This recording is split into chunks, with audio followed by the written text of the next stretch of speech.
சிலுவை தியானத்துக்கு கூட்டத்துக்கு வந்திருக்கிற உங்கள் ஒவ்வொருவரையும் இயேசு கிறிஸ்துவின் நாமத்தினாலே நான் வாழ்த்துகிறேன், வரவேற்கிறேன். லூக்கா 9ஆம் அதிகாரம் 23ஆம் வசனம் இப்படி கூறுகிறது: ஒருவன் என் பின்னே வர விரும்பினால் அவன் தன்னைத்தான் வெறுத்து தன் சிலுவையை அனுதினமும் எடுத்துக்கொண்டு என்னை பின்பற்றி வர கடவன். வேதம் சொல்லுகிறது, நாம் நம் சிலுவையை எடுத்துக்கொண்டு இயேசுவை நாம் பின் செல்ல கடமைப்பட்டிருக்கிறோம். ஹல்லேலூயா. யோவான் 19ஆம் அதிகாரம் 17ஆம் வசனம் இப்படி சொல்லுகிறது: இயேசு தம்முடைய சிலுவையை எடுத்துக்கொண்டு கொல்கோதாவை நோக்கி அவர் சென்றார் என்று. எனக்கு பிரியமானவர்களே, இயேசுவை பின்பற்றுகிற நாம் நம் சிலுவையை எடுத்துக்கொண்டு இயேசுவை பின்தொடர்ந்து நாம் போக கடமைப்பட்டிருக்கிறோம். சிலுவை என்றாலே முதல் சிந்தனை நம்முடைய மனதுக்கு வருவது என்னவென்றால், நல்ல செயினில், இந்த கோல்டு செயினில் மாட்டியிருக்கிற அந்த சிலுவை தான். நிறைய பேர் நல்லா மைனர் செயினில் மாட்டியிருப்பாங்க. இப்போ ஒரு சிலர் பார்த்திங்கன்னா ஒரு பெரிய சங்கிலி மாதிரி போட்டு அதில் இவ்வளோ பெரிய சிலுவையை மாட்டியிருப்பாங்க. இன்னும் கேட்டால் ஃபேஷனுன்பாங்க. யாரோ கண்டவங்களாம் சிலுவையை மாட்டிக்கிட்டு சுற்றிட்டு இருப்பாங்க.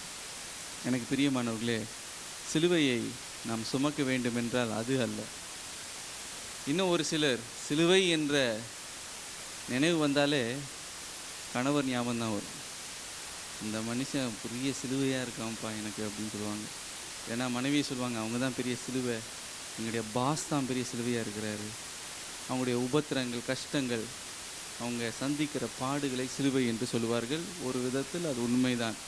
எனினும் சிலுவை என்றால் அது எங்கே இருக்கிறது? எனக்கு பிரியமானவர்களே, சிலுவை என்றால் அது நமக்குள் தான் இருக்கிறது. சிலுவை நம்முடைய முதுகில் இல்லை, கழுத்தில் மாட்டிக்கிற செயினில் இல்லை, நம்முடைய கணவர் இல்லை, மனைவி இல்லை. அது எதுதான்னா சிலுவை நமக்குள்ளே அது வைக்கப்பட்டிருக்கிறது. எனக்கு பிரியமானவர்களே, கலாத்தியர் 5ஆம் அதிகாரம் 24ஆம் வசனத்தில் பவுல் அப்போஸ்தலன் இப்படியாக சொன்னார்: கிறிஸ்துனுடையவர்கள் தங்கள் மாம்சத்தையும் அதன் இச்சையையும் சிலுவையில் அறைந்திருக்கிறார்கள். மாத்திரமல்ல, கலாத்தியர் 6ஆம் அதிகாரம் 14ஆம் வசனத்தில் அவர் சொன்னார், இந்த உலகத்திற்கு நாம் சிலுவையில் அறையப்பட்டிருக்கிறோம் என்று. ரோமர் 6ஆம் அதிகாரம் 6ஆம் வசனத்தில் அந்த பழைய மனிதன் அந்த சிலுவையில் அறையப்பட்டிருக்கிறான் என்று அவர் சொல்லுகிறார். அப்பொழுது என்றால் அந்த சிலுவை எங்கே இருக்கிறது என்றால் நமக்குள்ளே தான் இருக்குது. அந்த சிலுவை நமக்குள்ளே இருக்கும் பொழுது ஒவ்வொரு நாளும் அந்த சிலுவை நாம் நினைக்கும் பொழுது, நான் சிலுவையில் கிறிஸ்துவோடு அறையப்பட்டிருக்கிறேன் என்று நாம் சிந்திக்கும் பொழுது ஒவ்வொரு நாளும் அந்த சிலுவையை நாம் தூக்கி சுமக்கிறோம். அந்த சிலுவை நமக்குள்ளே இருக்கும் பொழுது பாருங்களேன், நம்ம இஷ்டப்படி நாம் வாழ முடியாது. நாம் விரும்புகிறது போல மனம் போன போக்கில் நாம் போக முடியாது.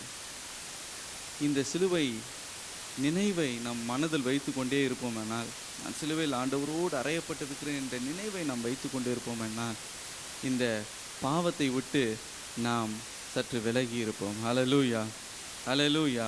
நான் கிறிஸ்துவுக்கு சொந்தமானவன், என்னுடைய மாம்சத்தையும் அது இச்சைகளையும் சிலுவையில் நான் அறைந்திருக்கிறேன். இனி நான் எனக்காக அல்ல, என்னை மீட்டவருக்காக நான் வாழ வேண்டும் என்ற நினைவு நமக்குள் எப்பொழுதுமே இருந்து கொண்டே இருக்கும். ஹல்லேலூயா. அப்பொழுது மாம்சம், உலகம், பிசாசு நம்மை அணுகுவதே இல்லை. எனக்கு பிரியமானவர்களே, ஒரு விசை ஒரு மனிதர் விபத்துக்குள்ளானாராம். அது நிமித்தம் அவருக்கு காலில் ஒரு பலத்த ஃப்ராக்சர். ஆகவே டாக்டர் என்ன செய்தார்கள் என்றால், ஒரு ஆப்ரேஷன் செய்து அந்த உடைந்து போன அந்த எலும்பை ஒன்று சேர்ப்பதற்காக ஒரு மெட்டல் ராடை பொருத்தினார்களாம். அந்த மெட்டல் ராடை போட்டுட்ட பிறகு அவனால் மற்றவங்க போல் நல்லா அவனால் நடக்க முடியும். காலையில் ஜாகிங்லாம் அவர் போவார். வெளி தோற்றத்துக்கு பார்க்கும்போது எல்லாமே நார்மலாக இருக்கும், நல்லா நடப்பார், எல்லாம் சரியாக செய்வார். ஆனால் ஒரு சில இடங்களுக்கு அவருக்கு போகவே முடியாது. குளிர் பிரதேசமாக ஊட்டி, கொடைக்கானல், காஷ்மீர் அங்கெல்லாம் போக முடியாது. ஏன்னா அந்த உள்ள இருக்க மெட்டல் ராட் இருக்கனால அவருக்கு மிகுந்த வேதனையாக இருக்குமா கால். ஆகவே அவங்க குடும்பம்லாம் போகிறாங்கன்னா இவர் போக மாட்டார். நீங்கள் போங்க, நான் வரல அப்படின்னு சொல்லுவார். அதே போல் ஏதாவது ஒரு இடத்துல ஏதாவது தாண்டி குதிக்கணுன்னா பழைய மாதிரி அப்படி தடால் படாலாம் குதிக்க முடியாது. குதிச்சாருன்னா அவருக்கு பயங்கர வேதனையாக இருக்கும். ஏன்னா உள்ள ஒரு மெட்டல் ராட் வைக்கப்பட்டிருக்கிறது. இந்த மெட்டல் ராட் உள்ளே இருக்கிறனால அவர் பழைய மனுஷனாக இருக்க முடியல, பழைய மாதிரி குதிக்க முடியல, பழைய மாதிரி போன இடங்களுக்கு அவரால் போக முடியல. அதே போல் கிறிஸ்துவின் சிலுவை நமக்குள்ளே இருக்கும் பொழுது, நான் கிறிஸ்துவோடு சிலுவையில் அறையப்பட்டிருக்கிறேன், என்னுடைய மாம்சம் என்னுடைய இச்சைகள் எல்லாம் சிலுவையில் அறையப்பட்டிருக்கிறது என்று நினைவு நமக்கு இருக்கும் பொழுது பழைய மாதிரி நம்ம இருக்கவே முடியாது. இந்த சிலுவை என்ன செய்யும்னா, உங்களை பழைய பாவமான இடங்களுக்கு உங்களை போக விடாது. இந்த மாதிரி ஒரு சாயார கடையிலேருந்து ஒரு சாயார கடை குதிக்க விடாது. பழைய மனுஷனை போல் உங்களை வாழ விடாது. ஏன்னா அது உள்ளே இருந்துட்டு உங்களை அது கடிந்து கொள்ளும். ஆவியானவர் உங்களை கண்டித்து உணர்த்துவார். அப்படியே ஒன்று நடந்துட்டாலும் உங்களுடைய இருதயத்தில் ஒரு தெய்வீக துக்கம் வந்துவிடும். என்ன துக்கம்? ஐயோ, நான் பாவம் செய்துட்டேனே, ஆண்டு விட்டு நான் போகணுமே என்ற அந்த தெய்வீக துக்கம் நமக்குள்ளே உண்டாகும். எனக்கு பிரியமானவர்களே, அந்த சிலுவை நமக்குள்ளாக வைக்கப்பட்டது. ஆகவே தான் பவுல் அப்போஸ்தலன் சொல்லுகிறார், நான் கிறிஸ்துவோடு சிலுவையில் அறையப்பட்டிருக்கிறேன். என்னுடைய பாவங்களுடைய இச்சைகள் எல்லாம் அந்த சிலுவையில் அறையப்பட்டிருக்கிறது. இந்த உலகம் எனக்கு சிலுவையில் அறையப்பட்டிருக்கிறது என்று சொல்லுகிறார். இனி நான் பிழைத்திருக்கிறது நான் அல்ல, கிறிஸ்துவே எனக்குள் பிழைத்திருக்கிறார் என்று. ஆகவே ஒவ்வொரு நாளும் இயேசு எப்படி தன்னுடைய சிலுவையை தூக்கி கொண்டு கொல்கோதாவை நோக்கி சென்றாரோ, அதே போல நாமும் சிலுவையை தூக்கி கொண்டு நம்முடைய சிலுவை அன்னுதினமும் எடுத்துக்கொண்டு இயேசுவை நாம் பின்பற்றி செல்லுவோம். ஹல்லேலூயா. இந்த நாளிலும் நம் மத்தியில் ஒரு விசேஷத்தை தேவனுடைய ஊழியர் வந்திருக்கிறார். ரெவரண்ட் மார்க்கஸ் தியாகராஜ் அவர்கள் வந்திருக்கிறார்கள். பெரிய சந்தோஷம். 1996 நான் சின்ன பையனாக இருக்கும்போது அவங்க ஸ்கூலில் தகப்பனார் ஒரு மீட்டிங் நடத்தினார். அப்பொழுது அவரை நான் பார்த்தேன். அதோடு இப்போ தான் அவரை நான் பார்க்குறேன். ரொம்ப சந்தோஷம். அவர் ஏஞ்சலின் மெமோரியல் சர்ச் அம்பத்தூர் என்று சொல்லப்படுகிற அந்த சபையில் அவர் தலைமை போதகராக இருக்கிறார். 40 வருடங்களாக தேவனுடைய ஊழியத்தை செய்து வருகிறார். மாத்திரமல்ல, is the founder and the correspondent of Ebenezer Marcus matriculation higher secondary international school. Hallelujah. அவர் நம்ம மத்தியில் வந்திருப்பது ரொம்ப சந்தோஷம். இப்பொழுதும் கரங்களை தட்டி அவரை வரவேற்போம். அதோடு சந்தியா அவர்கள் நம்ம மத்தியில் வந்திருக்கிறார்கள். இந்த கூட்டங்களுக்காக ரொம்ப பிரயாசப்பட்டு ஒவ்வொரு நாளும் இங்கே வந்து ஊழியம் செய்கிற ஒவ்வொரு ஊழியரும் அவர் தான் கூட்டிக் கொண்டு வருகிறார். அவர் தான் எல்லாரையும் கூட்டிக் கொண்டு வந்திருக்கிறார். அவர் நம்ம மத்தியில் இருக்கிறது பெரிய சந்தோஷம். இப்பொழுது தேவனுடைய வார்த்தை வரவேற்போம். கரங்களை தட்டி வரவேற்போம்.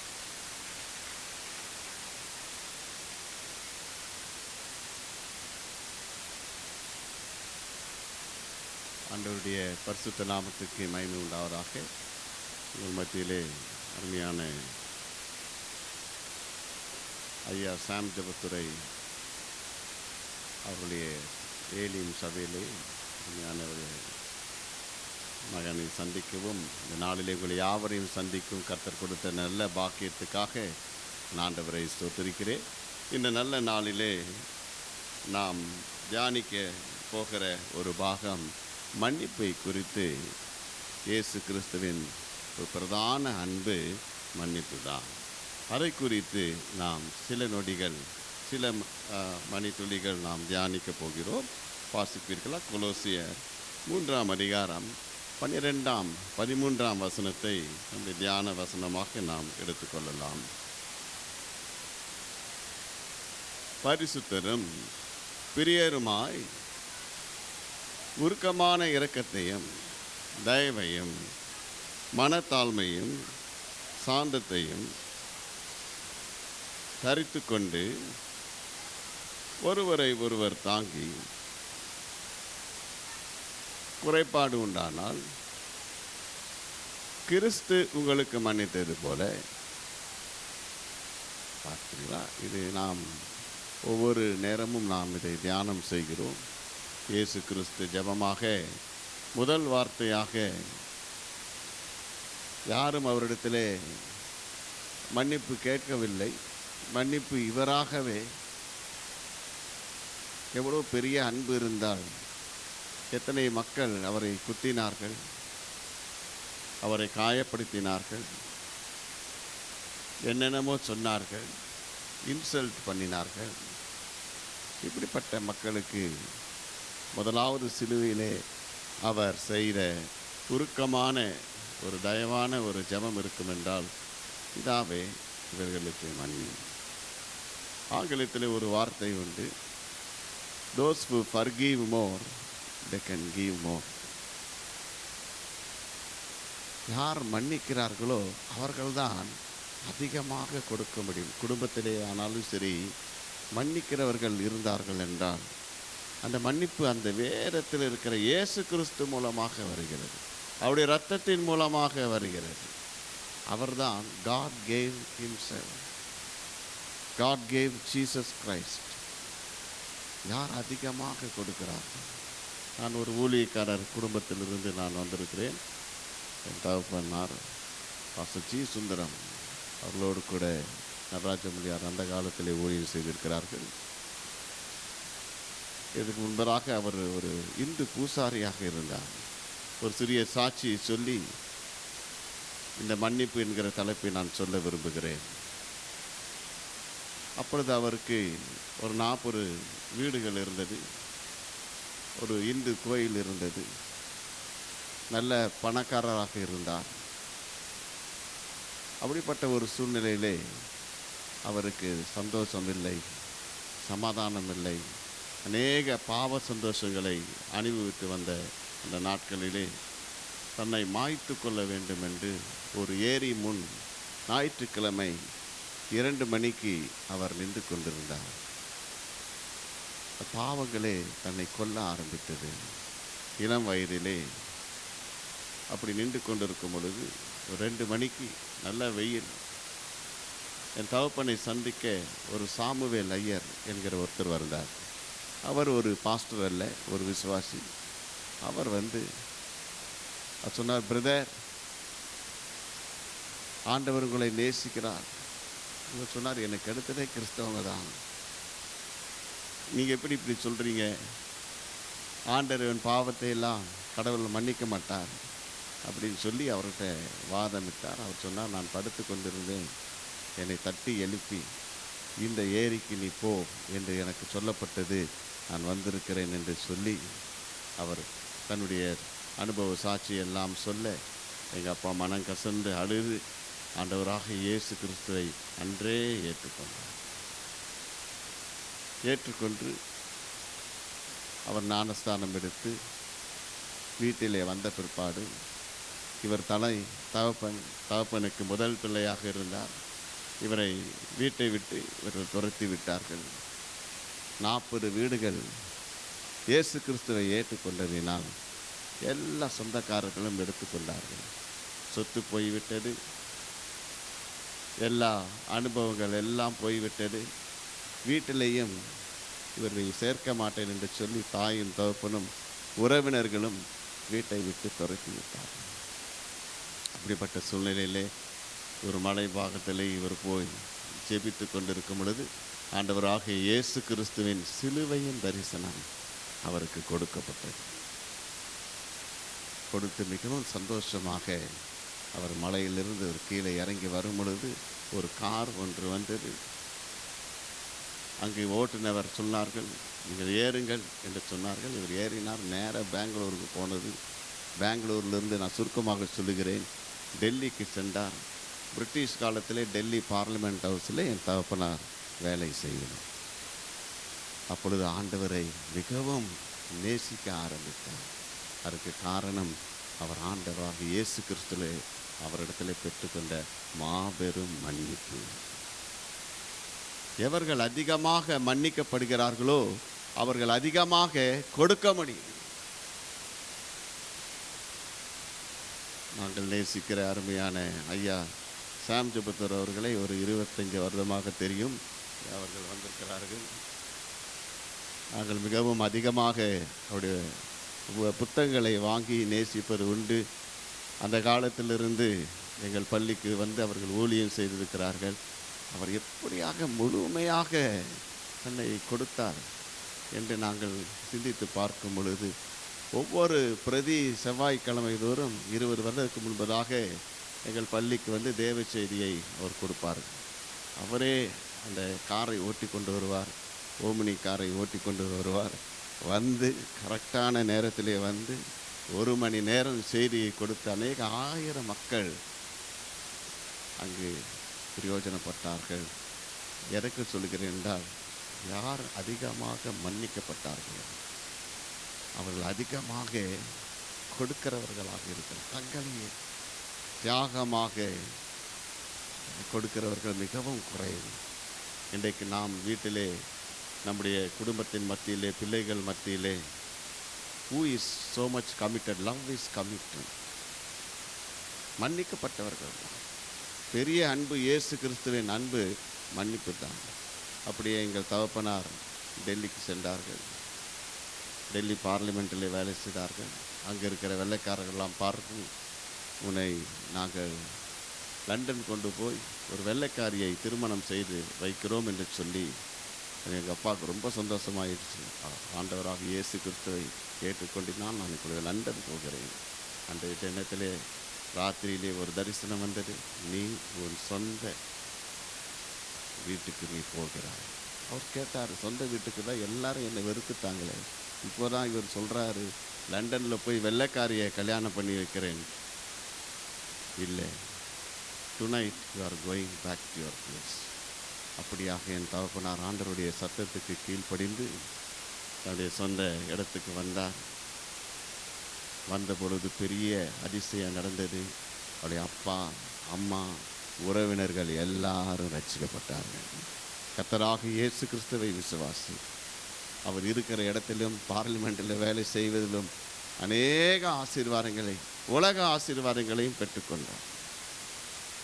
அப்பொழுது அவருக்கு ஊழியத்துக்கு அழைப்பு வந்தது. இப்பொழுதும் என்னுடைய தகப்பனால் ரட்சிக்கப்பட்டவர்கள் 30 பேர் டிபிஎம்மிலே பாஸ்டராக, பிரதர்ஸாக, சிஸ்டராக இருக்கிறார்கள். அவர்கள் எல்லாரும் இந்துக்கள். ஆனால் அவர் மூலமாக ரட்சிக்கப்பட்டவர்கள் அநேக போதகர்களாகவும் இருக்கிறார்கள். தன்னையே என்னுடைய தகப்பனார் தன்னை ஒப்பு கொடுத்தார். ஆண்டவருக்கென்று கொடுக்கிறவர்கள் தேவனிடத்திலே மன்னிப்பை பெற்றவர்கள் தான் அதிகமாக கொடுக்கணும். கிறிஸ்து மன்னித்தது போல் நாம் வாசிக்கிறோம். ஒரு சிறு பையன் இருந்தான். யோவான் 6ஆம் அதிகாரம் 9ஆம் வசனத்தில், இங்கே ஒரு சிறு பையன் இருக்கிறான், அவனிடத்தில் 5 வாட்கோதுமை அப்பமும் 2 சிறுமீனும் நம்ம எல்லாருக்கும் தெரிந்தது தான். ஆனால் அத்தனை பேர்கள் இருந்தார்கள், எத்தனை தாத்தாக்கள் இருந்தார்கள், எத்தனை பாட்டிகள் இருந்தார்கள், எத்தனை மக்கள் இருந்தார்கள். அங்கே ஒரு சிறு பையன் ஆண்டவருக்கு, இயேசு கிறிஸ்துவுக்கு அங்கே தன்னை கொடுப்பதற்காக தன்னுடைய வாட்கோதுமை அப்பத்தையும் 2 சிறுமீனையும் அவன் கொடுத்தான். 5 வாட்கோதுமை அப்பம், 5 சென்சஸ், 5 புலன்கள், 2 சிறுமீன், ஆவி ஆத்மா தேவனுக்கு கொடுத்தது. அவன் பார்க்கிறான், இயேசு கிறிஸ்து அந்த அப்பத்தை எடுத்து அதை ஆசீர்வதித்து அதை பிட்டு எல்லா ஜனங்களுக்கும் கொடுக்கும்போது அவன் உள்ள மகிழ்ந்தது. சிறுவர்கள் பாருங்கள், ஈஸியாக மன்னிச்சிடும். நம்முடைய உள்ளத்திலே கசப்பு, வைராக்கியம், அநேக வீட்டிலே பிரிவினைகள்,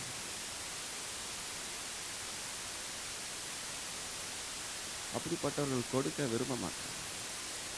ஆனால் இந்த சிறு பையன் இயேசு கிறிஸ்துவுக்கு தன்னை கொடுத்ததினால் 10,000 மேலுக்கு மேல் சாப்பிட்டார்கள், திருப்தியை அடைந்தார்கள், 12 கூடை நிறைய எடுத்தார்கள். எங்களுடைய தகப்பனாரும் கூட அப்படி தன்னை ஒப்பு கொடுத்தார். ஆண்டவர் அவருக்கு நல்ல 2 வீடுகள், 4 கார்கள். நான் பிறக்கும்பொழுது 4 கார் இருந்தது. அமெரிக்கன் ஃபோர்டு கார் நான் பிறக்கும்போது இருந்தது. பெரிய பணக்காரர்களை தான் வைத்திருப்பார். ஆனால் ஆண்டவர் ஊழியத்துக்கு அழைக்கும் பொழுது எல்லாவற்றையும் விட்டு கொடுத்து சென்னைக்கு வந்தார். தகப்பனார் நல்ல ஆங்கிலத்திலே பிரசங்கம் பண்ணக்கூடியவர். அப்பொழுது சான்பி செல்லுதுரை, அவருடைய தகப்பனார் செல்லுதுரை, அவருடைய சபையிலே ஆங்கிலத்திலே முதலாக பிரசங்கம் செய்ய கர்த்தர் அவருக்கு உதவி செய்தார். அப்பொழுது டிஜிஎஸ் தினகரன் அங்கிள் அவர்கள் 1965ஆம் ஆண்டு ஒரு பிரசங்கம் செய்து கொண்டிருக்கிறார்கள். Who is that pastor Jagannathan? யார் அந்த pastor Jagannathan? Tonight you are going to Ambattur. இந்த இரவே நீ புறப்பட்டு அம்பத்தூருக்கு நீ போக போகிறாய். உனக்காக அங்கே ஊழியங்கள் வைக்கப்பட்டிருக்கிறது.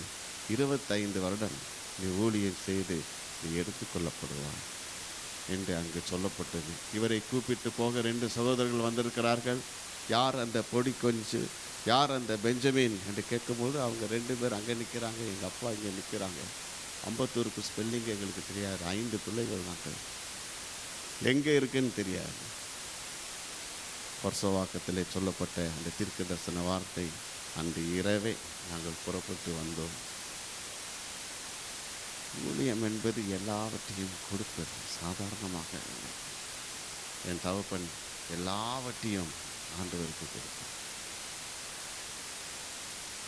இப்பொழுது எங்களுக்கு பல கோடி சொத்துக்கள் அம்பத்தூரில் இருக்கிறது. அதுக்கு காரணம் நாங்கள் அல்ல, எங்கள் தகப்பனுடைய விசுவாசம். கர்த்தர் அவனமாக அளவில்லாமல் ஆசீர்வதித்தார். அங்கிள் ஜிஜிஎஸ் சொன்னபடி அந்த 25 வருடம் சரியாக எங்கள் அப்பா ஊழியம் செய்து 1990ஆம் ஆண்டு எடுத்துக்கொள்ளப்பட்டார். அதுக்கு முன்பதாக ஒரு தேங்க்ஸ் கிவிங் மீட்டிங் வச்சுருந்தோம். ஐயா அவர்கள் வந்திருந்தார்கள். மன்னிக்கப்பட்டார். தேவனுக்கு கொடுக்கும் பொழுது பல ஆயிரமாக இட் இஸ் மல்டிப்ளை. அதைதான் அந்த யோவான் 6ஆம் அதிகாரம் 9ஆம் வசனத்திலே நாம் வாசித்திருக்கிறோம். எலியாவையும் பார்க்கிறோம். 1 ராஜாக்கள் 17ஆம் அதிகாரம் 1ஆம் வசனத்திலே 2ஆம் வசனத்திலே கர்த்தருடைய வார்த்தையின்படியே தேவனுக்கு முன்பாக நிற்கிற அந்த எலியா, அங்கு காகுகளுக்கு உனக்கு கட்டளை இட்டிருக்கிறேன், நீ போ என்று சொன்ன பொழுது அங்கு எந்த ஒரு சலிப்பில்லாமல் எலியா ஆண்டவருடைய வார்த்தைக்கு ஒப்பு கொடுக்கிறான், கீழ்ப்படுகிறான். Committed to God's word. கர்த்தருடைய வார்த்தையின்படியே அவன் புறப்பட்டு போகிறான். இன்றைக்கு ஆண்டவருடைய வார்த்தை உங்களுக்கு வருகிறது. யார் அதிகமாக மன்னிக்கப்பட்டிருக்கிறார்கள்? எலியா பார்க்கிறோம், உடனே கீழ்ப்படிந்து ஆற்றங்கரைக்கு போன்னு சொன்னால் ஆற்றங்கரைக்கு போகிறாங்க. உங்களை அனுப்பிச்சா நீங்கள் போவீங்களா? எவ்வளவாக நாம் கேள்விகள் கேட்போம், இது கர்த்தருடைய சித்தமா? உடனே கீழ்ப்படிந்து போகிறாங்க. சாரிபாத் அந்த விதவை வீட்டுக்கு போ என்று சொல்லும் பொழுது அங்கு போகிறார். எலியா கர்த்தருடைய வார்த்தைக்கு தன்னை ஒப்பு கொடுத்தார், முழுவதுமாக ஒப்பு கொடுத்தார். தேவனுடைய வார்த்தைக்கு நாம் 100% கமிட்மெண்ட் இருக்கும் பொழுது நிச்சயமாக என்னுடைய தகப்பனார் அந்த தினத்திலே அம்பத்தூர் எங்கே இருக்கிறது, அங்கே வீடு இருக்குமா, வாசல் இருக்குமா, சாப்பாடு இருக்குமா, அதையெல்லாம் கேட்கும். உடனே கீழ்ப்படிந்து ஆண்டவருடைய சத்தத்தின்படி தன்னை ஒப்பு கொடுத்தார். ஏன்? தேவனிடத்தில் அந்த பெற்ற மாபேரன்பாகிய மன்னிப்பு. இன்னைக்கு மன்னிக்கப்பட்டவர்களாகிய நாம் அநேக பாவங்கள் மன்னிக்கப்பட்டது என்று லூக்கா 7ஆம் அதிகாரம் 47ஆம் வசனத்திலே நாம் வாசிக்கிறோம். வாசிப்பீர்களா?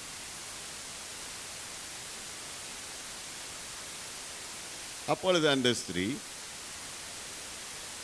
கண்டு நடுங்கி வந்து விழுந்து காரணத்தையும் அறிவித்தான். 50ஆம் வசனம் மட்டும் வாசிங்க.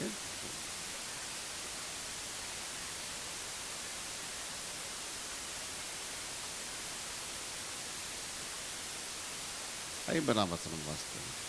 50.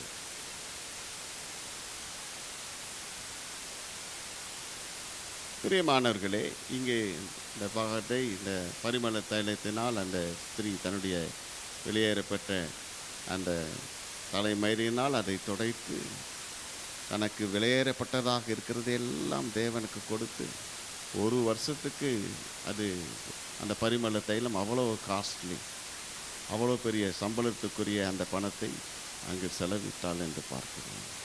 தன்னையே ஒப்பு கொடுத்தாள் என்று பார்க்கிறோம். இன்றைக்கும் கூட தேவனுக்கு ஏன் அவள் அதிகமாக மன்னிக்கப்பட்டபடியால் அதிகமாக அன்பு கூர்ந்து தேவனுக்கு எல்லாவற்றையும் கொடுக்க தயாராக இன்றைக்கு நாம் மன்னிக்கப்பட்டிருக்கிறோம். உண்மைதான். மன்னிக்கப்பட்டவர்களுடைய குணங்கள் 3 இருக்கும். First, they love God first. Second, they love others. And finally, they love self. இன்னைக்கு மன்னிக்கப்படாதது தங்களை தாங்களே சுயத்தை முதலாவது வெளிப்படுத்தாது. நான் என்னை யாரும் இப்படி வையக்கூடாது, திட்டக்கூடாது, இன்சல்ட் பண்ணக்கூடாது, இப்படி நாம் விரும்புகிறோம். But those are forgiven, they love God first. ஆண்டவராக இயேசு கிறிஸ்து தான் நம்முடைய பாவங்களை எல்லாம் மன்னிக்க முடியும். அவரிடத்தில் திரளான மன்னிப்பு உண்டு, திரளான மீட்பு உண்டு என்று 130 சங்கீதம் 4 7 நாம் அறிகிறோம். கர்த்தருக்கு பயப்படுறதிலே அவர் மன்னிப்பை அருள்கிறார். It goes well with the fear of God. இன்றைக்கும் கூட கர்த்தர் நம்முடைய பாவங்களை எல்லாம் மன்னித்திருக்கிற நிச்சயம் இருக்கிறவர்கள் ஆண்டவரை முதலாவது நேசித்து பிற்பாடு மற்றவர்களை நேசித்து கடைசியாக they keep themselves the last.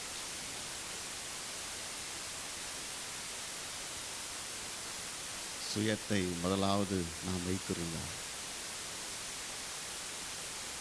நாம் மற்றவர்களை நேசிக்க முடியும். இன்றைக்கு எலியா பார்க்கிறோம், ஆகாப் முன்னாக போய் நில் என்று சொன்னால் ஆகாப் தன் கொல்ல வகை தேடி சுற்றி திரிகிறான். ஆண்டவருடைய வார்த்தையின்படி அங்கே போய் கர்த்தருக்கு பயந்து நம்மை போல பாடுள்ள மனுஷனாக இருந்தும் அவன் கருத்தாக ஜெபம் பண்ணினான். பாடு இருந்தது, ஆனால் அதை அவன் பொருட்படுத்தவில்லை.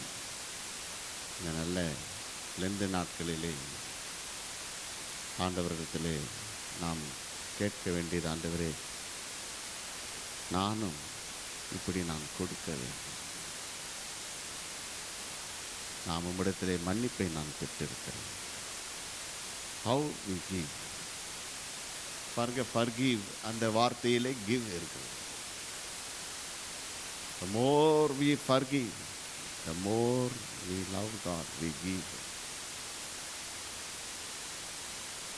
ஆனால் இந்த உலகத்தில் எல்லாரும் கெட்டிங் எல்லாம் கேட்குறோம். கெட் கெட் கெட் கெட் இலவசமாய் கொடுத்த எல்லாம் வாங்கிக்கிறோம். இன்னும் தமிழ்நாட்டில் சொல்லவே வேண்டாம், லைன் கட்டி எல்லாம் நிற்கிறோம். யார் கொடுப்பாங்க, யார் கொடுப்பாங்க, யார் கொடுப்பாங்க. ஆனால் கிறிஸ்தவ விசுவாசமோ என்றால் தேவன் நம்மை தமக்கு ஒப்பு கொடுத்திருக்கிறோம். நாமும் அவருடைய அன்பினாலே ஒப்பு கொடுக்கும் பொழுது பல்லாயிரக்கணக்கான ஒரு பெரிய ஆசீர்வாதத்தை, பரலோகத்தின் ஆசீர்வாதத்தை கர்த்தர் வைத்திருக்கிறார். ஆனால் அந்த மன்னிப்பை பெற்றுக்கொள்வதற்கு முதல் காரணம் நாம் ஜெபிக்கிறவர்களாக இருக்கிறோம். அப்போஸ்தலர் 7ஆம் அதிகாரத்திலே நாம் வாசிக்கிறோம். 60ஆம் வாக்கியத்திலே வாசிப்போம். வாசிங்கள்.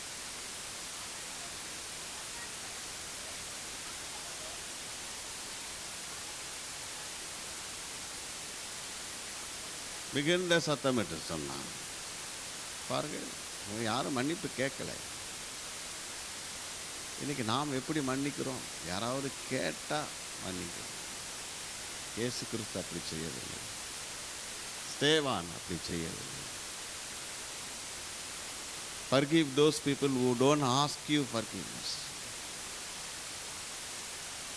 இயேசு கிறிஸ்து அவர் சொல்கிறார், இவர்கள் செய்வது இன்னதென்று அறியாமல் செய்கிறார்கள். நாம் என்ன சொல்லுவோம்? வேண்டுமென்றே என்னை குத்தினான், என்னை குத்தினான், என்னை திட்டினான். இயேசு கிறிஸ்து அந்த ஜெபம் பண்ணிக்கிறவர்கள் தான் ஸ்தேவான் ஜெபிக்கிறவனாக. அத்தனை மக்கள் கல்லெறிகிறார்கள், தன்னை ஒப்பு கொடுத்தார். இன்றைக்கும் கூட இந்த லெந்து நாட்களில் நம்மை அப்படி தேவனுக்கு கொடுக்கிறவர்களாக, ஒப்பு கொடுக்கிறவர்களாக, தேவன் நமக்கு எல்லாவற்றையும் கொடுக்கிறவராக தன்னுடைய ஜீவனை, தன்னுடைய இரத்தத்தை நமக்காக செய்கிறார். நிச்சயமாக இந்த நாட்கள் ஒரு விசேஷித்த நாட்கள். தேவனுடைய பெரிய அன்பு மன்னிப்பு. எவனுடைய பாவங்கள் மூடப்பட்டதோ, எவனுடைய அக்கிரமத்தை தேவன் எண்ணாதிருக்கிறாரோ, எவனுடைய பாவங்கள் மன்னிக்கப்பட்டதோ அவன் பாக்கியவான் என்று 32ஆம் சங்கீதம் 1-2 நாம் வாசிக்கிறோம். பாக்கியவான். ஏன்? இயேசு கிறிஸ்து என் பாவங்களை எல்லாம் மன்னித்தார். இன்றைக்கு நாம் பாக்கியவான்களாக இருப்பதற்கு அவருடைய ரத்தம் தான் காரணம். He gave himself. அந்த பெரிய மன்னிப்பின் காரணமாக அவர் எல்லாவற்றையும் தேவன் நமக்கு கொடுத்தார். என்னையும் கூட என் பாவங்களையும் கர்த்தர் மன்னித்து, நாங்கள் 5 பிள்ளைகள். நான் கடைசி வீட்டிலே. ஆஸ்பான் ஒரு கடைசி தான் நினைக்கிறேன், அவரும் கடைசி தான் நினைக்கிறேன். இல்லைங்களா? சரி, 2வது.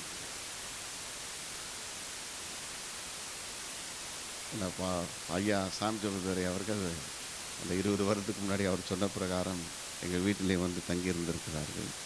அந்த முகாம் நடத்தும்போது புதுசாக அப்படி தான் கட்டி இருக்கிறோம். இந்த பள்ளிக்கூடத்தில் ஒரு 400 பேர் அந்த ஹாலில் உட்காரலாம். அப்புறம் ஐயா வந்து கேட்டார்கள், ஒரு முகாம் 5 நாள் நடத்த வேண்டும் என்று. ஒரு நாள் பெருக்குமான்ஸ், ஒரு நாள் ஜான்சன், ஒரு நாள் லதா ரமேஷ் பாண்டியன் என்று குவைத்திலே ஐயா அவர்கள் தினந்தோறும் எனக்கு செய்தி கொடுத்திருந்தார்கள். கடைசி நாளில் நாங்கள் பூசை கூட இல்லை இந்த கட்டடத்துக்கு. அப்போ நான் சொன்னேன், ஐயா உங்கள் கையினாலே நீங்கள் பிரதிஷ்டை செய்யணும்னு சொல்லி 1995ஆம் ஆண்டு ஐயா அவர்கள் வந்து பிரதிஷ்டை செய்தார்கள். இந்த கடைசி நாளில் தேவனுடைய பெரிய வல்லமை வந்து இறங்கி அநேக மக்கள் இப்போது அவர்கள் ஊழியக்காரராக இருக்கிறார்கள். அதை நாங்கள் மறக்கவே முடியாது. அந்த அபிஷேகம் அந்த நாளிலே கடந்து வந்தது. ஏன்? ஐயா அவர்கள் தங்களை முழுவதுமாக ஒப்பு கொடுத்ததை எங்கள் கண் கூடாக சாட்சியாக நாங்கள் சொல்ல முடியும். எங்கள் தகப்பனும் அப்படி ஒப்பு கொடுத்தோம். இப்படி fully committed people very difficult to say. தங்களுக்கென்று தேவனுக்கு ஒப்பு கொடுத்தவர்கள் மிகவும் குறைவுள்ளவர்கள். முழுவதுமாக மன்னிக்கப்பட்டவர்கள் தேவனுக்கு முழுவதுமாக கொடுப்பார், எல்லாவற்றையும் கொடுப்பார். அவருடைய தகப்பனார் ஒரு தடவை நாங்கள் ஊழியம் செய்யும் பொழுது சில நேரத்தில் பசி பட்டினி என்ன செய்வர் என்று தெரியாது.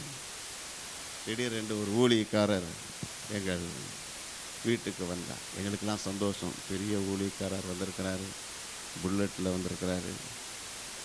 ஆனால் நல்ல காணிக்கு கொடுத்துட்டு போயிட்டு நல்லா சாப்பிடலான்னு சொல்லி நாங்களாம் பசி பட்டினியாக இருக்கிறோம்.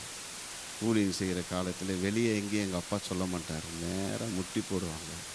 முட்டி போட்டு நேரில் முட்டி போட்டு ஆண்டவரத்தில் மாத்திரம் கேட்பாங்க. அநேக அற்புதங்கள் நாங்கள் எங்கள் கண்கூடாக நாங்கள் பார்த்துருக்கிறோம்.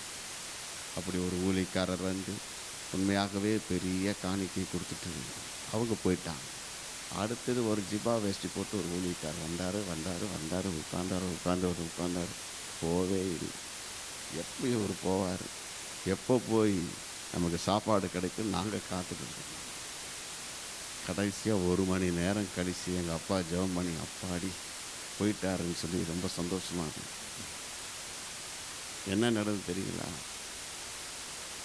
எங்கள் அப்பா முகம் வாடி இருந்தது. நான் போனோன்னு கேட்டேன், முதல் ஊழியக்கார் காணிக்கு கொடுத்தாரு. ஆமாம். இது ஏன் வாடிக்கு? எல்லா காணிக்கும் இவருக்கு கொடுத்துட்டிங்களா? ஆமாம். இப்படி கர்த்தர் சொன்னாராம். நாங்கள்லாம் பட்டினி போட்டுட்டு இப்படியா கர்த்தர் சொல்லுவார்? எங்களுக்கு ரொம்ப கோபம். ஆனால் எங்கள் அப்பா அழுவார். அவர் சொன்னார், இப்படி தான் கர்த்தர் சொன்னார், ஃபுல்லாக கொடுத்துட்டு சொன்னார். அதனால் ஃபுல்லாக கொடுத்துட்டேன். இப்போ வாங்க ஓப்பனர் மீட்டிங் போகலான்னார். வயிற்றில் ஒன்றுமே இல்லை. இதில் வேறு ஓப்பனர் மீட்டிங் எங்கே போகிறோம்? ஆனால் எங்கள் அப்பா நல்லா வயலின் வாசிப்பாங்க, பாட்டு பாடுவாங்க.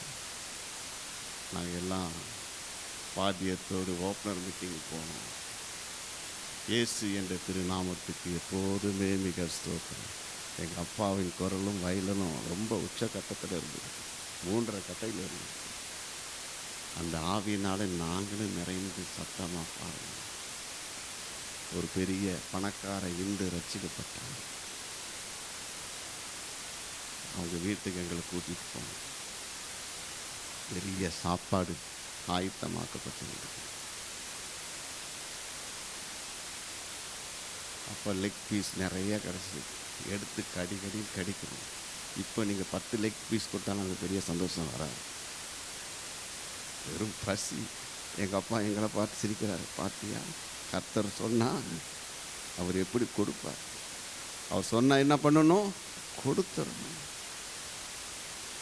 அது சாதாரணமான ஒரு அனுபவம் இல்லை. ஆண்டவருக்கு கொடுப்பது. கொடுத்தடினால் அதே நாளில் அந்த பணக்காரன் ரட்சிக்கப்பட்டு பெரிய விருந்து வைத்து அவன் கொடுத்த காணிக்கை, அவர் கொடுத்த காணிக்கை 6 மாதத்துக்கு போதுமானது. அல்லேலூயா. நான் தேவனிடத்திலே மன்னிப்பை பெற்றார். அவர்கள் கொடுக்காமல் இருக்கும். இந்த ஐயா அழகாக பிரசங்கம் பண்ணுவார். அவருடைய பிரசங்கம் கேட்டால் எனக்கு ரொம்ப நல்லாயிருக்கும். உங்கள் பிரசங்கம் கேட்டால் எங்களுக்கு பழக்கமாயிடுச்சு. அன்றொன்றுள்ள அந்த புஸ்தகத்தை வாசித்து அந்த நாட்களிலே தியானம் பண்ணுவது இந்த தினத்திலும் கூட ஒரு பெரிய ஆசீர்வாதமாக இருக்கிறது. இந்த நல்ல நாளிலே ஆண்டவர் நம்மை இந்த மன்னிப்பின் பாதையில் கிறிஸ்து மன்னித்தது போல ஒருவருக்கொருவர் நாம் மன்னிக்க கடனாளியாக இருக்கிறோம். ஒரு வசனத்தை நாம் வாசிக்கலாம். யோவான் 8ஆம் அதிகாரம் 6 - 10 வரை நாம் வாசிப்போம்.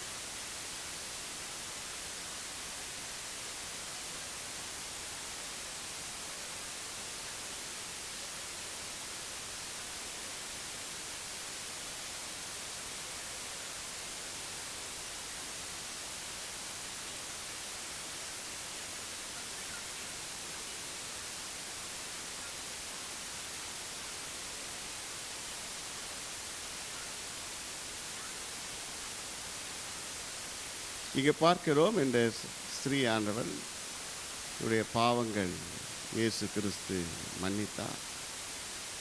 இந்த பாவத்தினால் இயேசு கிறிஸ்து தலை குனிய நேர்ந்தது. எல்லா மக்களும் தலை குனிந்து போய்விட்டார்கள். ஏன்? இயேசு கிறிஸ்து மன்னிக்கிறவராக. இந்த ஸ்திரீயும் தலை குனிந்து இருந்தார். இயேசு நிமிர்ந்து பார்த்து அந்த ஸ்திரீயை நிமிர வைத்தார். இன்றைக்கும் கூட அப்படிப்பட்ட ஆண்டவர் உங்களுக்கும் எனக்கும் உண்டு. ஒரு சமயம் மக்கள் சொல்லுகிற அநேக பாவங்களை நாம் செய்திருந்தாலும் இயேசு கிறிஸ்து நம்மை நிமிர வைக்க அவர் ஆயத்தமுள்ளவராக இருக்கிறார். அவர் மன்னிக்க அவர் பெரிய அன்புள்ளவராக இருக்கிறார். விசேஷமாக இந்த 2 நாட்களில் மன்னிக்கிறது என்று daily forgive as I forgive others. மற்றவர்களுடைய தப்பிதங்களை, எப்படிப்பட்ட தப்பிதங்களாக இருந்தாலும் மன்னிக்கணும். எப்பேற்பட்ட பாவையாக இருந்தாலும் இயேசு கிறிஸ்து புறம்பே தள்ளுவது. நாம் எப்படி மற்றவர்களுடைய குற்றங்களை இந்த காலங்களிலே மன்னிக்கிறோம். அப்படி இருந்தால் நாம் அநேக காரியங்களிலே கொடுக்கிறவர்களாக, ஒரு வீட்டில் பாருங்கள், அந்த குறைகளை சொல்லவே மாட்டோம், கொடுத்துட்டே. அப்படிப்பட்ட ஒரு மக்களாக கர்த்தர் நம்மை உருவாக்க இந்த காலத்தில் கர்த்தர் நமக்கு உதவி செய்வாராக. மத்தேயு 6ஆம் அதிகாரம் 15ஆம் வசனத்தை நாம் வாசிக்கலாம். மத்தேயு 6.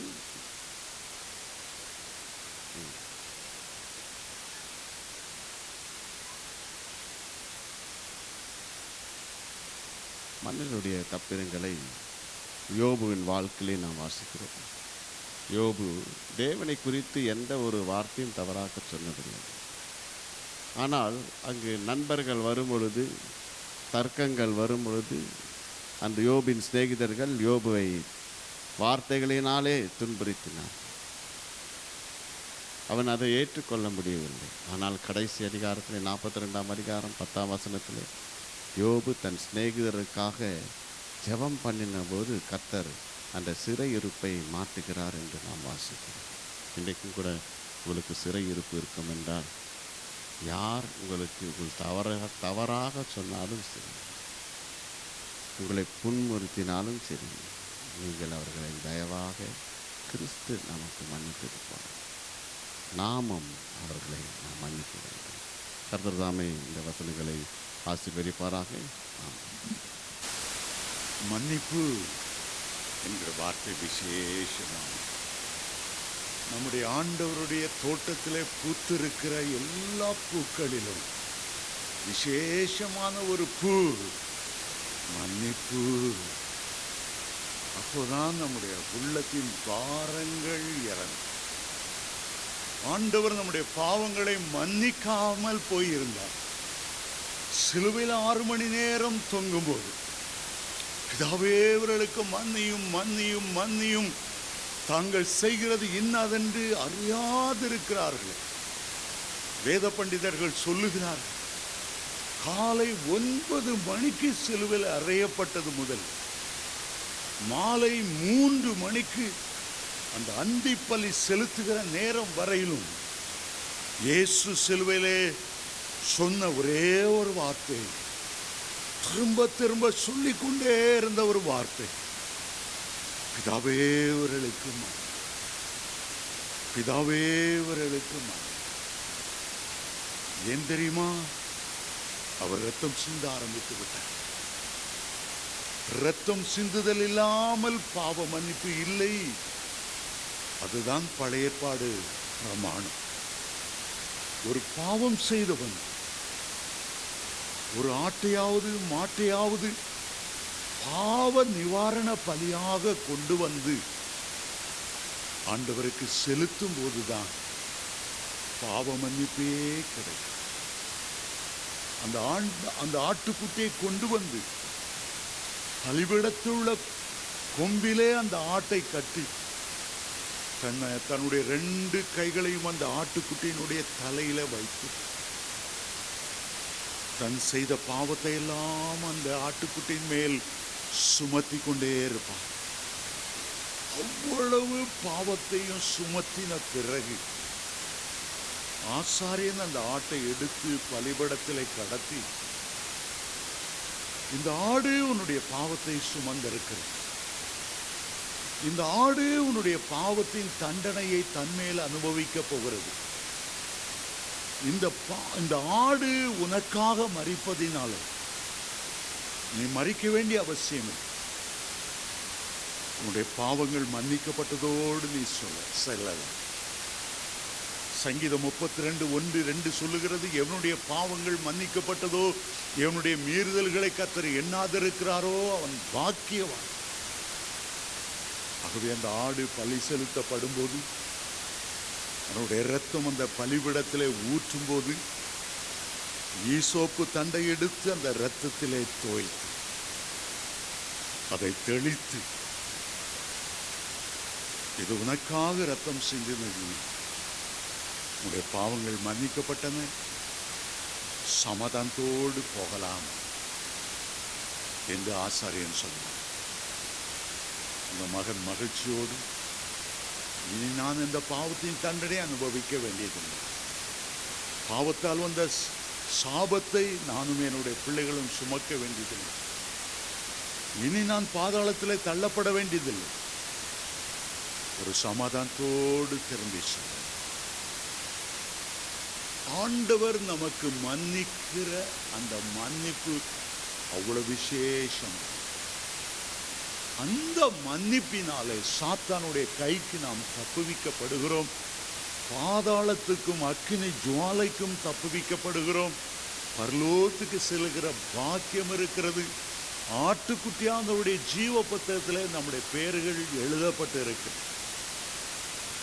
ஆண்டவருடைய மன்னிப்பை பெறுவது எவ்வளவு பெரிய பாக்கியம்!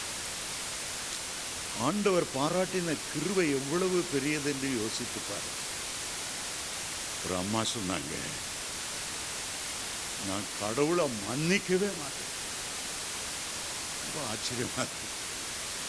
என்னடா, அகில லோகத்தின் பாவத்தை சுமந்து மன்னிப்பை கொடுத்த ஒரு பெரிய கர்த்தர், எந்த மார்க்கத்திலும் எந்த மதத்திலும் இல்லாத ஒரு பெரிய கிருபையை கர்த்தர் சிலுவையில் செய்து பாவ மன்னிப்பை கொடுத்தார், ரட்சிப்பின் சந்தோஷத்தை கொடுத்தார், நித்திய ஜீவனை கொடுத்தார், பரலோக பாக்கியத்தை கொடுத்தார். இந்த அம்மா நின்று சொல்றாங்க, கடவுளை நான் மன்னிக்கவே மாட்டேன், மன்னிக்கவே மாட்டேன். ஏமா, ஏன் அவரை மன்னிக்க மாட்டீங்க? பின்ன என்ன பிரதர், 10 வயசு என் மகன் அவர் எடுத்துக்கிட்டார், 10 வயசு பையனை நான் எடுத்துக்கிட்டேன். இந்த கடவுளை நம்பி என்ன பிரயோஜனம்? இது இந்த பைபிளும் வேண்டாம், சர்ச்சு வேண்டாம், அவரை நாம கும்பிட போறதே இல்லை. எனக்கு ஒண்ணுமே ஓடல. 10 வயசு போய் இறந்து போயிட்டாங்க. ஆமா, எனக்கு இருந்த ஒரே பிள்ளை அவங்க, வேற பிள்ளைகளும் இல்லை. எல்லா பிள்ளைகளும் நல்லா படிக்குது, நல்ல குழுநெறி மாதிரி வளர்ந்துருக்கு எல்லா பிள்ளைகளும். என் பிள்ளை மட்டும்தானே அவர் எடுக்கணும், அவர் அன்புள்ளவர் தானா, அவரை மன்னிக்கவே மாட்டேன்.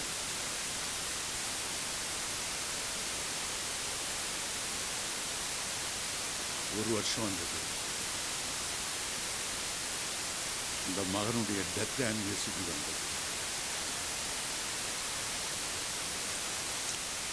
அவங்க ஆறுதல் ஆலயத்துக்கு போகல. ஒரு வருஷம் ஆச்சு. வீட்டிலே உட்காந்துட்டேன். பார்த்தா அவங்க வீட்டில் ஒரு அன்றண்டுள்ள அப்பம், பழைய அப்பம் கிடச்சி. ஆச்சரியமான ஆச்சரியம். ஒரு வருஷத்துக்கு முன்னால அவன் இறந்து போன அதே நாளில் ஒரு தியானம் எழுதியிருக்கிறேன். திடீர்னு அதை பார்த்த உடனே அவங்க மகன் இறந்த அதே டேட்டில் இருந்த தியானத்தில் ஒரு தியானம், இதே போல ஒரு ஸ்டோரி. ஒரு சிறுவன் இறந்த போது தாயதை தாங்கிக் கொள்ளாமல் அழுது அழுது அழுது வேதனைப்பட்டு கொண்டிருந்த போது ஒரு இரவு ஆண்டவர் ஒரு தரிசனத்தை காண்பித்தார், பரலோகத்தை காண்பித்தார். அவ்வளவு அழகான ஒரு இடம், எங்கும் மகிமை ஒளி வீசிக்கொண்டிருக்கிற ஒரு இடம். அநேக சிறுவர்கள் அங்கு விளையாடி கொண்டிருக்கிறார். இவங்களுடைய உள்ளமெல்லாம் என் மகன் அங்க இருக்கிறாங்க. மற்ற சிறுவர்களை பார்ப்பதை பார்க்கலாம், என் மகன் அங்க எங்கேயாவது இருக்கிறானா, எங்கேயாவது இருக்கிறானா. பரலோகத்தில் உள்ள அவ்வளவு சிறுவர்கள், சிறு வயதிலே மரித்தவர்கள் ஒவ்வொருவரையாய் கூர்ந்து பார்த்து கொண்டிருந்தார்கள். அங்கே மகன் இல்லை. மகனை காணும். என் ஆண்டவரே, என் மகன் பரலோகத்துக்கு கூட வரவில்லையா? பார்த்தால் தூரத்திலே அவருடைய மகன் ஒரு தொட்டியில் உள்ள தண்ணீரை இறைத்து இறைத்து வெளியே ஊற்றிக்கொண்டே ஒரு துடித்து போய் அங்கே ஓடி போனார். ஏம்மா, மற்ற பிள்ளைகள்லாம் பரலோகத்தில் எவ்வளோ சந்தோஷமா, என்ன ஆட்டம், என்ன பாட்டம், என்ன கொண்டாட்டம், எவ்வளோ மகிழ்ச்சி, அவ்வளோ பேர் மகிழ்ந்து களி கொண்டு கொண்டிருக்கும் போது நீ ஏன் தனிமையிலே இந்த தொட்டியில் உள்ள தண்ணீரை நீ வெளியே ஊற்றிக்கொண்டே சொன்னான். இது தொட்டியில் உள்ள தண்ணீர் அல்ல, இது பூமியிலே என்னை நினைத்து நீங்கள் வடித்துக் கொண்டே இருக்கிற கண்ணீர். உங்களுடைய கண்ணீர் தான் பரலோக தொட்டியிலே சேர்ந்து கொண்டே இருக்கிறது. அம்மா, இந்த பரலோகம் எவ்வளோ அழகான ஆண்டவர் என்னை அன்போடு இங்கே கொண்டு வந்தார்.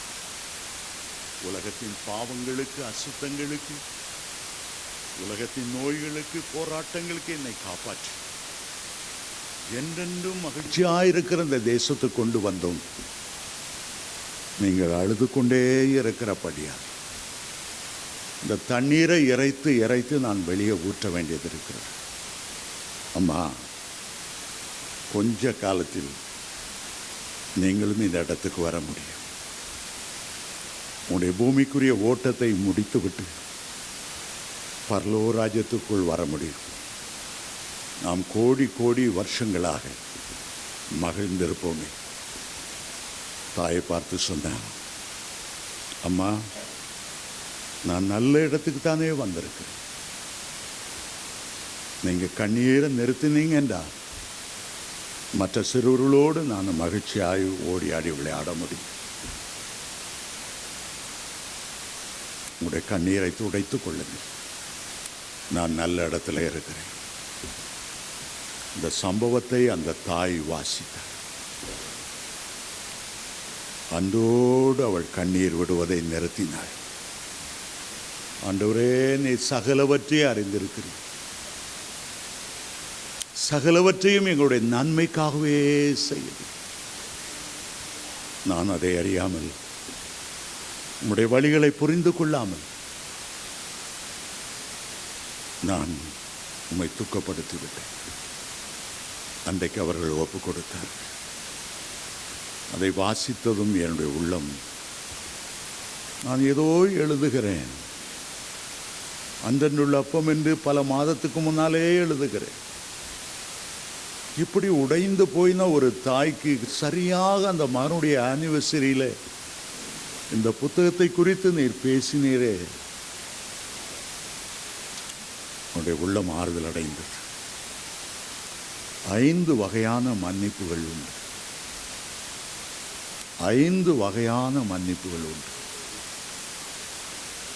முதல் வகை மன்னிப்பு, நம்முடைய பாவங்களை அறிக்கையிட்டு இனி அந்த பாவத்தை நான் செய்யாதபடி உம்முடைய பலனை தாரும்.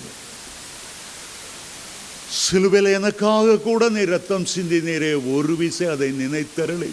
இன்றைக்கு அந்த ரத்தம் என் மேலே விழுந்து என்னுடைய உள்ளத்தின் ஆழத்தை கழுவி என்னை சுத்திகரித்து என்னை பரிசுத்தவானாய் மாற்றும். அந்த ரத்தம் தருகிற மன்னிப்பு முதல் மன்னிப்பு. 2வது, நாம் யாருக்கு விரோதமாய் தவறு செய்திருக்கிறோமோ அவரிடத்தில் போய், நான் ரட்சிக்கப்பட்டிருக்கிறேன், தேவனுடைய பிள்ளை ஆகியிருக்கிறேன், உங்களுக்கு விரோதமாய் நான் தவறு செய்திருக்கிறேன், உங்களுக்கு விரோதமாய் பேசியிருக்கிறேன், உங்களை புண்படுத்தி இருக்கிறேன், தயவுசெய்து என்ன மன்னி. சகேயு சொன்னது போல, நான் யாரிடத்திலாவது அநியாயமாய் வாங்கினது உண்டானால் 4 மடங்கு நான் அதை திருப்பி கொடுத்துறேன். நான் அநியாயமாக வாங்கின பொருட்களை ஏழைகளுக்கு நான் கொடுக்கிறேன். மற்றவிடத்திலிருந்து நாம் பெறுகிற ஒரு மன்னிப்பு, அப்போ 2வது வகை மன்னிப்பு. 3வது ஒரு மன்னிப்பு, மற்றவர்கள் நம்மிடத்தில் வந்து மன்னிப்பு கேட்கிறார். உங்களோட கடன் வாங்கினேன் சிஸ்டர், பிரதர், என்னால் கொடுக்க முடியல, தயவுசெய்து மன்னித்து கொள்ளுங்க. அவங்க நம்மகிட்ட வந்து கேட்கும்போது நாம் அவர்களுக்கு கொடுக்கிற மன்னிப்பு, இது 3வது வகை மன்னிப்பு. பரமண்டலங்கள் இருக்கிற எங்கள் பிதாவே என்ற ஜெபத்தை ஆண்டவர் சொல்லி கொடுக்கும்போது நாங்கள் பிறருக்கு மன்னிக்கிறது போல, எங்களுடைய கடனாளிகளுக்கு நாங்கள் மன்னிக்கிறது போல, எங்களுடைய குற்றங்களை எங்களுக்கு மன்னி.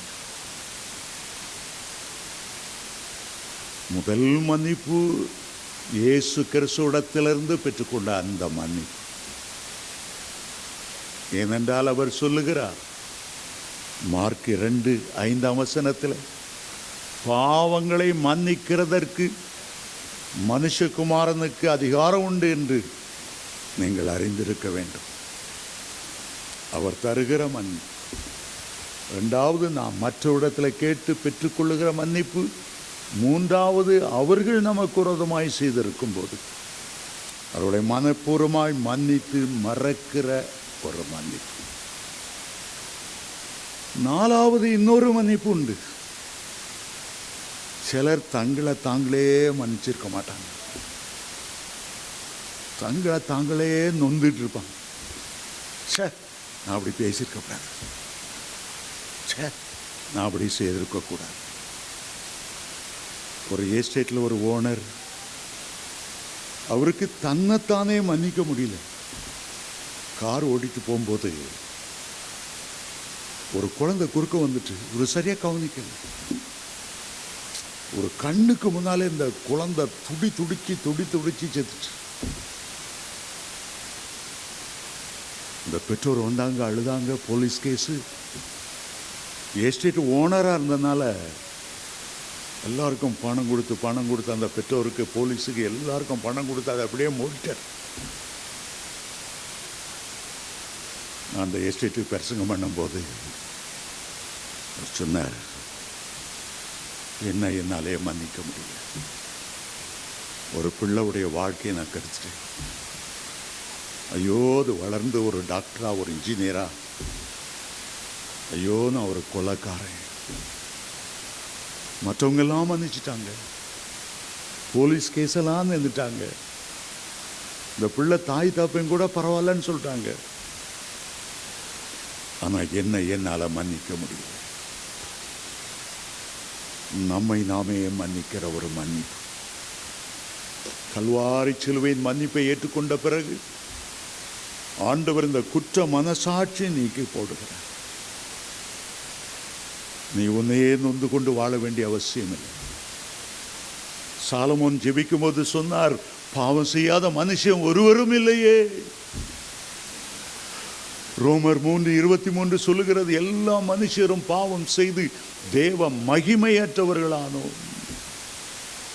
நாம் எல்லாரும் ஆடுகளைப் போல அவனவன் தன் வழியிலே நடந்து ஆண்டவரை விட்டு தூரமாய் போனோம். நம் எல்லாருடைய அக்கிரமத்தையும் பிதாவானவர் இயேசுனுடைய தலையிலே சுமத்தினார்.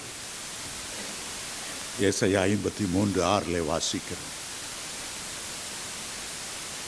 அடுத்த கடைசியாக முதல்ல சொன்னபடி, ஆண்டவரே உம்மில் அன்பு கூறுகிறவர்களுக்கு நீர் சகலத்தையும் செய்ய வல்லவர். நான் உமக்கு விரோதமாய் பேசினது தவறு என்பதை நான் உணர்கிறேன். என்னை நானே அருவருத்து சாம்பலை உட்கார்ந்து இந்த கடவுளை பின்பற்றி என்ன நான் கண்டேன், நான் முறுமுறுக்கவே மாட்டேன். யோசேப்பின் வாழ்க்கையில முறுமுறுக்க ஏராளம் காரியங்கள் இருந்தது. சொந்த சகோதரர்களுக்கு சாப்பாடு கொண்டு போகும்போது சகோதரர்கள் அவனை பிடிச்சி அடியை அடித்து பாழுங்கணத்தை தூக்கி போட்டாங்க.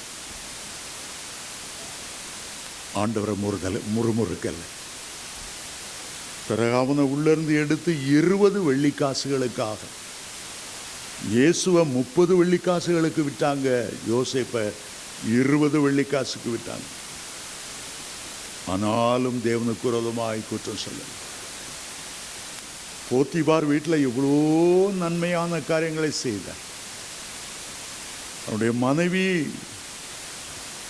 அவனோடு இச்சையாய் பழகும்போது வஸ்திரம் போனாலும் பரவாயில்ல, தன் கற்பை காற்றுக்கொள்ள வேண்டும், விலகி ஓடினாலும் அவனை ஜெயிலில் பிடிச்சு போட்டாங்க. 105 சங்கீதம் 17-18 வாசிக்கிறோம், அவனுடைய கால்களில் விலங்கு போட்டு ஒடுக்கினார்கள், அவனுடைய பிராணன் இரும்பிலே அடைக்கப்பட்டு இருந்தது. ஆனாலும் ஆண்டவருக்கு விரோதமாய் முறுமுறுக்கவில்லை. நம்ம பின்பற்றி நான் என்னத்தை கண்டேன் சொல்லவே இல்லை. ஒன்றை மாத்திரம் அவன் நிச்சயித்திருந்தார், எல்லாம் என்னுடைய நன்மைக்கே ஆண்டவர் செய்வார். ஏற்ற காலத்தில் அவர் என்னை உயர்த்தும்படி நான் அவருடைய பலத்த கரத்திலே அடங்கியிருப்பேன். சிறைச்சாலையிலிருந்து நேரே பார்வோனுடைய சிங்காசனத்துக்கு அடுத்தபடியான ஒரு நிலைமையில் பார்வோன் தன்னுடைய மோதிரத்தை கழற்றி அவனுடைய கையிலே போட்டு, உன்னுடைய உத்தரவில்லாமல் ஒரு நாவும் அசையக்கூடாது, மிக உயர்ந்த நிலைமையில் ஆண்டவர் அவரை உயர்த்தினார். ஆகவேதான் ஆதியாகமம் 50ஆம் அதிகாரத்தில் தம் சகோதரரை பார்த்து சொன்னார், நீங்கள் எனக்கு தீமை செய்ய நினைத்தீர்கள், கர்த்தரோ அதை நன்மையாய் மாற பண்ணினார். இன்றைக்கு இயேசுவின் நாமத்தில் நான் உங்களுக்கு சொல்லுகிறேன், நீங்கள் அவரில் அன்பு கூறுகிறவர்களாய் இருந்தால் சகலவற்றை உங்களுடைய நன்மைக்கு எதுவாகவே அவர் செய்வார். உங்களுடைய எவ்வளவு பகைக்கிறவர்கள், விரோதிக்கிறவர்கள் உங்களுக்கு தீமையே செய்தாலும் உயிருள்ள என் ஆண்டவர் அதை உங்களுடைய நன்மைக்கு எதுவாகவே மாற்றுவார். உங்களுடைய துக்கம் சந்தோஷமாய் மாறும். கர்த்தர் உங்களுடைய கண்ணீரை துடைக்கிறது மாத்திரமல்ல, அதை ஆனந்த களிப்பாய் மாற்றக்கூடியவர். 5 வகை மன்னிப்பு. 5 வகை மன்னிப்பு தேவனுடைய பிள்ளைகளுக்கு அவசியம். சிலுவை தியானத்திலே மகா பெரிய ஒன்று நம்முடைய பாவங்கள் மன்னிக்கப்படுவதுதான். 1 யோவான் 1:9 சொல்லுகிறது, நாம் நம்முடைய பாவங்களை அறிக்கையிட்டால் எல்லா பாவத்தையும் நமக்கு மன்னித்து எல்லா அநியாயத்தையும் நீக்கி நம்மை சுத்திகரிப்பதற்கு அவர் உண்மையுள்ளவராகவே இருக்கிறார். நீதிமொழி 28:13 சொல்லுகிறது, தன் பாவங்களை மறைக்கிறவன் அவன் தான் வாழ்வடைய மாட்டான்.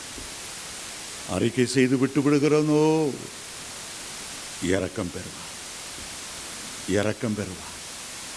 நீங்கள் இரக்கம் பெறுவீர். விழுந்து விழுந்து எழுந்தாலும் உண்மையிலேயே மனசாட்சியினாலே வாதிக்கப்பட்டு, அப்பா இந்த பாவம் என்னை திரும்ப திரும்ப தொடர்ந்து வருகிறது, இதில் எனக்கு ஒரு விடுதலை இல்லை, தீர்மானம் பண்ணுகிறேன், என்னால் நிற்க முடியலை, எனக்கு அதில் ஒரு ஜெயத்தை தாரும். 1 யோவான் 1:7 சொல்லுகிறது, நம்முடைய ஆண்டவராகிய இயேசு கிறிஸ்துவின் இரத்தம் சகல பாவங்களையும் நீக்கி நம்மை சுத்திகரிக்கும். இன்றைக்கு உங்களை சுத்திகரிக்கும், உங்களுடைய மனசாட்சியை சுத்திகரிக்கும். ஜெபம் பண்ண முடியாமல் இருக்கிற அந்த பிரச்சனை, ஆண்டவரை ஏதோ தூரத்தில் நிற்கிறவர் போல நிற்கிற பிரச்சனை, ஆலயத்துக்கு வந்தாலும் ஒரு அந்நியனை போல உணர்ந்து தேவ சமூகத்தில் மகிழ்ந்து களி கூற முடியாத பிரச்சனை, எந்த பிரச்சனையாக இருந்தாலும் என் ஆண்டவர் உங்களை மன்னிக்க தயவு பெருத்த இருக்கிறார். உடைய பாவங்களை அவர் கடலின் ஆழத்தில் போட்டு விட்டார். கிழக்குக்கும் மேற்குக்கும் எவ்வளவு தூரமோ அவ்வளவு தூரமாய் பாவத்தை நம்மை விட்டு அகற்றி விட்டார். நம்முடைய மனசாட்சி அவர் சுத்திகரிக்கிறார். ஆகவே உங்களை நெருக்கி நிற்கிற பாவத்தை அகற்றிவிட்டு கிருபாசனத்தண்டை வந்து தைரியமாய் அவரை கிட்டி சேரும். அந்த சிலுவை அண்டை வந்து தைரியமாய் அவருடைய பாதங்களை பிடித்து கொண்டு, இந்த பாவத்தின் மேல் எனக்கு ஒரு ஜெயந்தார், இந்த பாவ வழக்கத்தின் மேல் எனக்கு ஒரு வெற்றியை தாரும். கர்த்தர் நிச்சயமாகவே உங்களுக்கு அந்த வெற்றியை தருவார். நாம் எழுந்து நிற்க போகிறோம். சிலுவை நாதரோடு உறவாட இது எத்தனை அருமையான ஒரு நேரம். ஒருவேளை இந்த ஆலயத்தில் நீங்கள் எழும்பி நிற்பதைப் போல உணர்ந்தாலும் உண்மையிலே சிலுவைக்கு முன்பாக நிற்கிறதாக உணர்ந்து கொள்ளுங்கள். உங்களுடைய கண்களிலே உங்களுக்கு முன்பாக ஆணிகளில் தொங்குகிற கிறிஸ்து இயேசுவை பிரத்யட்சமாய் நோக்கி பாருங்கள். பிரத்யட்சமாய் நோக்கி பார்த்து, எனக்காக அல்லவா இந்த அகோர பாடுகளை ஏற்றுக்கொண்டீர், என்னுடைய மீறல்கள் நிமித்தம் நீர் காயப்பட்டு, என்னுடைய அக்கிரமங்களின் நிமித்தம் நீர் நொறுக்கப்பட்டு, எனக்கு சமாதானத்தை உண்டு பண்ணும் ஆக்கினை உன்மேல் வந்தது. எனக்கு சமாதானத்தை உண்டு பண்ணும்படி உம்முடைய விலையேற பெற்ற இரத்தத்தை சிந்தினி உலகம் கொடுக்க கூடாத சமாதானத்தை எனக்கு தரும்படி உம்முடைய சரீரம் முழுவதிலும் இருந்து இம்மானுவேலரின் காயங்களிலிருந்து திறக்கப்பட்ட ஒரு ஊற்று போல உம்முடைய இரத்தம் என் மேல் வழிந்து வந்து கொண்டிருக்கிறது. என் பாவங்களையும் என் அழுக்குகளையும் என் மீறுதலையும் என் துணிகரங்களையும் மாற்றி என்னை ஒரு சுத்தவானாய் நீதிமானாய் பரிசுத்தவானாய் மாற்ற அல்லவா உம்மையே உருக்குலைந்த ஒரு நிலைமையில ஒப்பு கொடுத்தி, அழகும் இல்லாமல் சௌந்தரியமும் இல்லாமல் அந்த கேடு அடைந்தீரே. என்னை நினைத்து அல்லவா ஒரு விசை எனக்கு வெற்றியுள்ள வாழ்க்கை தாரும் ஆண்டவரே. எந்த பாவமும் என்னை பின்தொடராதபடி, என்னை மேற்கொள்ளாதபடி என்னை பாதுகாத்துக் கொள்ளும் ஆண்டவரே, என்னை பாதுகாத்துக் கொள்ளும் ஆண்டவரே. வலுவாதபடி பாதுகாக்கிறவரே, தம்முடைய மகிமையுள்ள சன்னிதானத்திலே என்னை மாசற்றவனாய் நிலை நிறுத்த வல்லமையுள்ளவரே. இந்த இரத்தம் எங்கள் மேல சொட்டு சொட்டாய் விழுந்து எங்களை கழுவி சுத்திகரிக்க வேண்டும் என்று ஜெபிக்கிறேன். பாவத்தின் மேல் ஒரு ஜெயத்தை தாருமாய் ஆண்டவரே. பாவ பழக்க வழக்கங்கள் மேல் எங்களுக்கு ஒரு ஜெயத்தை தாரும் ஆண்டவரே. எங்களுடைய சிந்தனைகளிலே, எங்களுடைய எண்ணங்களிலே, எங்களுடைய உள்ளத்தின் ஆழத்திலே உம்முடைய இரத்தம் விழ வேண்டும் என்று ஜெபிக்கிறேன். விடுதலை செய்யும் ஐயா, விடுதலை செய்யும் ஐயா. குமாரன் எங்களை விடுதலை ஆக்கினார், மெய்யாகவே நாங்கள் விடுதலை ஆவோம். இயேசுவின் நாமத்திலே எல்லா பாவ பழக்க வழக்கத்திலிருந்து ஒரு விடுதலை தரும்படி ஜெபிக்கிறேன். எல்லா குற்ற மனசாட்சியிலிருந்து எங்களுக்கு விடுதலை தர வேண்டும் என்று ஜெபிக்கிறேன். எல்லா சத்துருடைய போராட்டங்களையும் எங்களை பின்தொடர்கிற சாபத்தின் முதுகெலும்பையும் முறித்து எங்களுக்கு விடுதலை தர வேண்டும் என்று ஜெபிக்கிறேன். ஜனத்தை ஆசீர்வதி இயேசுவின் மூலம் பிதா.